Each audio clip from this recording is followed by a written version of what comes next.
Kumusta? Magandang umaga sa inyong lahat, no, mga kapwa ko ka-farmers. So sa umagang ito tayo po ay nagpapa-harvest po sa pang-apat na harvest sa ating ampalaya na Mestiza F1. So yun po ang mga ka-farmers, parami na ang ating harvest sa pang-apat. Ayan, kalat na dito sa ilalim, no, ang mga harvest. So may nahakot na sila palabas, mga ka-farmers, dinala sa packing house. May mga tao tayo nag-harvest dyan. Dyan nag-harvest sila. May kulang pa din daw ah. So, ganito naman kaka-farmers kadami oh, ang ilang harvest ngayon. So ang bed dinala na nila. So 1, 2, 3, 4, 5, 6, 7, 8, 9. Wala pa sila sa kalahati, mga ka-farmers.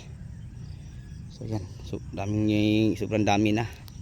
So share ko lang sa inyo, mga ka-farmers, no, para sa nagasubaybay sa ating mga video, lalo na sa ating harvest. So ang unang harvest natin 390, pangalawa 540, ang pangatlo, mga ka-farmers, 1120. So ngayon parang lagpas pa, no, sa 1120 kasi sa nasundan, mga ka-farmers, ang isang linya simula dito papunta din hanggang doon ay isa lang ganito. So ngayon nasa isa kalahati na. So parang marami-rami na, mga ka-farmers. So yan na po ang ating ampalaya. Napakagandang tingnan na po kasi nag-recover na po siya, no. Na-stress siya ng sobra, na namamarako, and then from namamarako, mga ka-farmers, ganito na siya. Napakaganda na, tapos kumpul-kumpulan na ang bunga. So inaasahan natin, mga ka-farmers, yung ampalaya nating nakaka-recover sa pamamarako o stress. Dadami to sa mga pangwalo siyam na harvest, kasi marami na tayong mga ganyan kalaking bunga na mga maliliit na magkasunod, mga ka-farmers. So yan lang po ang mga talbos sa namamarako, sobrang laki na.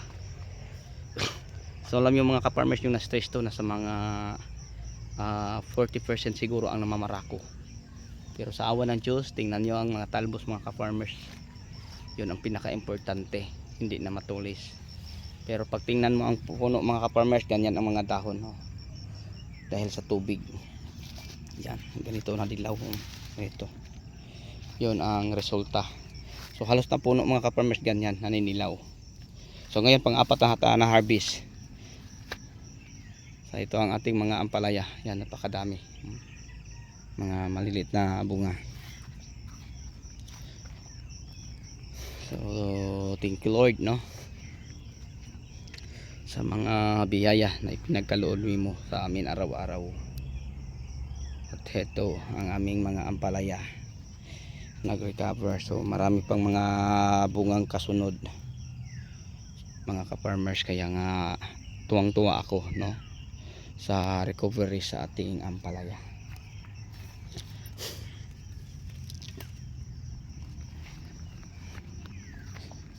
Yan. So yung mga malalaki nito, mga ka-farmers, yun po ang gold. So yung mga ganyan, na dalawa, yung baluktot ay simi. Yan sila, mga ka-farmers, nag-harvest. So ito po ang pinakamasaya at pinakamagandang araw, mga ka-farmers, pag isa kang farmer, no, yung anihan o harvest, dahil may pang-survive ka na sa maintenance or sa mga fertilizer. May pangbili ka na ng mga ka-farmers. O yung benta mo dito na lang, ni mo babawasin ang foliar, no, or mga iba pang pangangailangan, mga inputs, pwede mo ibawas sa benta. So yan, mga ka-farmers, ang mga maliliit na bunga, yan, magkakatabi lang yan, mga ka-farmers. So siguro mga dalawang linggo, marami nang mapapansin natin bunga sa gitna. So sa ngayon medyo pa lang, dahil 56 days ngayon ang ating ampalaya. So 56 days old, pang-apat na harvest. So yung mga unang harvest na dito banda, yun po ang kanilang dinala na doon mga ka-farmers. So maaga kami nag-umpisa sa pag-harvest kasi marami-rami na mga ka-farmers. Ayan, napakaganda ng mga harvest oh. Kasi ang variety nito ay mestiza. Yan, may malaki na bunga ng ampalaya na hindi nila nakikita.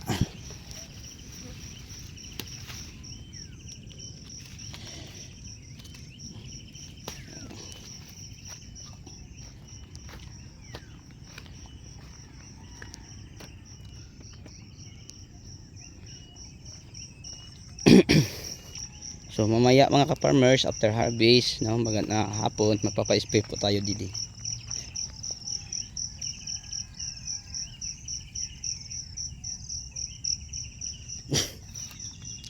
So foliar ang ating ipapa-spray. And then pwede natin sabayan ng fungicide. Ito na ang ating talong. Yan mga ka-farmers, sobrang maliwalas ang panahon. Kasi mag-aalas city pa lang. Yan ang luwang mga ka-farmers, daming damo. Pero madali lang to naming linisin mga ka-farmers, ang linya lang tapos daanan natin ng tiller. Ayan na po ang ating may update na nalagyan na po natin ito ng epot ng manok. So ang luwang nito mga ka-farmers, may higit kumulang 2 hektarya. Yan, ito banda din eh. Tapos ang isa sa likod ng mga poste, nito din siya kaluwang mga ka-farmers oh. Ganyan hanggang doon sa kahuyan, hanggang dyan sa baba, punta doon sa malalaking kahoy, hanggang sa isang malalaking kahoy doon sa kanto. Yan, and then yung kabila ito. So yan po no. So balik tayo sa ating ampalaya na sobrang stress dati sa ulan, na mamarako mga 40%.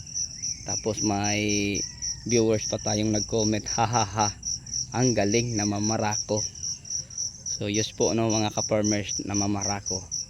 So pag halimbawa ay may mga pag-ulan mga ka-farmers na sobra sa pangailangan na tubig sa mga puno ng ating ampalaya, mas stress din ang ating ampalaya. So kahit sino pa mga ka-farmers, walang magagaling pag halimbawa ay sobrang sobra na. Pero kung may kunti ka lang alam na ipinagkaloob sa inyo ng Panginoon, tapos i-apply mo mga kapwa ko ka-farmers, sabay ang mataimtim na dalangin, makakamit din natin ang minimithi nating success, na hindi tayo mahinayang. So yan po mga ka-farmers oh, napakaganda. So kung tingnan natin to mga ka-farmers, simula din ipapunta doon sa isang dulo na sa mga 75 kapuno, ganun din din simula din ipapunta sa dulo na sa mga 75. Ang makita mo mga ka-farmers, na sa mga 40 lang siguro kapuno ang hindi na mamarako. Pero ngayon mga ka-farmers, may nakaka-recover, ay may kunting nakaka-recover, ilan lang, pero parang patuloy pa din nag-recover. So yun po no mga kapwa ko ka-farmers, masaya na ako sa nakita ko. Tuwang-tuwa na ako dahil hindi man natin masabi na perfect, pero nakaka-recover din sila. Ito mga ka-farmers, lumiit na ang talbos nito, matulis na kasi na-stress, sobrang dilaw ang puno. Pero ngayon kung nating lalapitan, ganyan nakalaki ang mga talbos nila oh. Yan, tapos yung dalawang naidala pa ng dalawang bunga oh. Ito may bunga oh. Yan. So yan no. Dito tayo banda oh. Tingnan nyo mga ka-farmers kung gaano ka-kondisyon. Tapos ang mga bunga oh. Yan, mga talbos na naglalakayhan na. Dito mga ka-farmers oh. Tingnan nyo ang talbos at saka ang kondisyon sa mga maliliit na bunga. Yun. Tapos ang dahon mga ka-farmers. Yan. Malalapad na ang mga dahon oh. Apple green na. Yan. Apple green na ang mga dahon. So yun oh, mga talbos, mga malalaki. Tapos marami ng mga maliit na bunga sa gilid. Yan. 4 na to na harvest mga ka-farmers. Siguro tansa natin din mga hanggang 6 pa. Marami pa tayong mapipita sa gilid. Kasi late po nag-recover ang ating ampalaya dahil sa stress. Late ang bunga, late ang ano niya. Nalit siya mga ka-farmers sa pagbigay ng mga maraming bunga. Pero kahit sabihin natin mga ka-farmers, nakakapitas pa rin tayo, no? Kasi sinabi ko na ang first harvest natin 390 kilos, ang pangalawa 540, pangatlo 1120. Ganyan na kadami mga kapars pangatlo. So may nagtatanong sa sobrang dami sir. Yes, marami-rami na.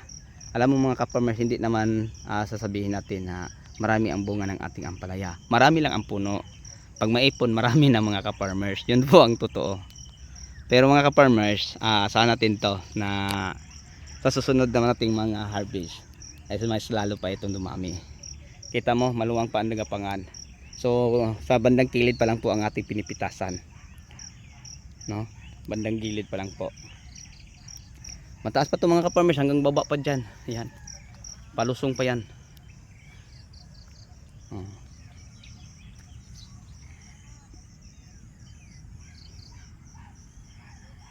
Itong gitna, papapaistrihan lang natin ito ng para sa damo mga kaparmers, kasi napakayabong po ang damo.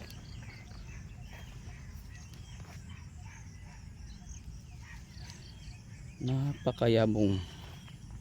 Hindi sila nakita mga kaparmers. So pwede na to, malaki na to.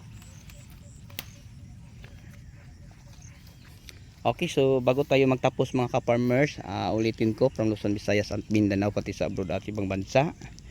Mega love shout out sa inyong lahat. At maraming salamat lalo na sa aking mga solid na mga viewers, no, mga subscriber na palaging sinusuportahan ang ating munting YouTube channel. So sa inyong lahat at sa patuloy niyo na pagsuporta, ako po ay magpapasalamat po sa inyo ng marami. Happy watching, God bless us all, at mabuhay po ang magsasakang Pilipino. Thank you po.